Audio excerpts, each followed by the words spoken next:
রাধে রাধে। ওম নমো ভগবতে বাসুদেবায়। ওম নমো ভগবতে বাসুদেবায়।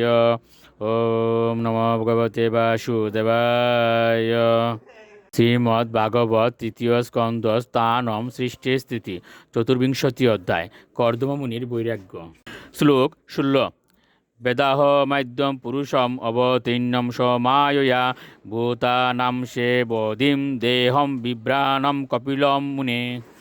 অনুবাদ: এ কর্দম, আমি জানি যে আদি পুরুষ পরমেশ্বর ভগবান তার যুগমায়ার প্রভাবে এখন অবতরণ করেছেন। তিনি জীবেদের সমস্ত বাসনা পূর্ণকারী এবং এখন তিনি কপিল মুনির রূপ ধারণ করেছেন।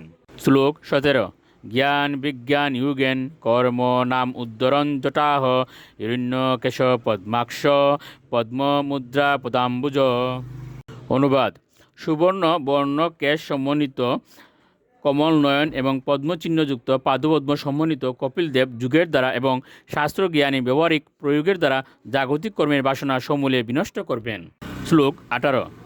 এষ মানবী তে গর্বম প্রবিষ্ট কৈটবার্দন অবিদ্যা সংশয় গ্রন্থিম চিত্তাগাম্বী চ ঋষতি।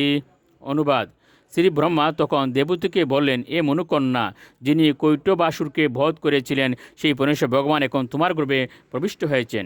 তিনি তোমার সমস্ত অবিদ্যা এবং সংসারের গ্রন্থি ছেদন করবেন। তারপর তিনি সারা পৃথিবীতে বিচরণ করবেন। শ্লোক 19। অয়ম সিদ্ধ গণাধীশ শাঙ্কাচার্য সুসম্মত লোকে কপিল ইথা কাম ঘন্টাতে কীর্তিবর্ধন। অনুবাদ: তোমার পুত্র সমস্ত সিদ্ধ জীবাত্মাদের অধীশ্বর হবেন। তিনি প্রকৃত জ্ঞান প্রদানে দক্ষ আচার্যদের দ্বারা অনুমোদিত হবেন এবং মনুষ্যদের মধ্যে তিনি কপিল নামে বিখ্যাত হবেন। দেবতীর পুত্র নামে তিনি তোমার যশ বৃদ্ধি করবেন।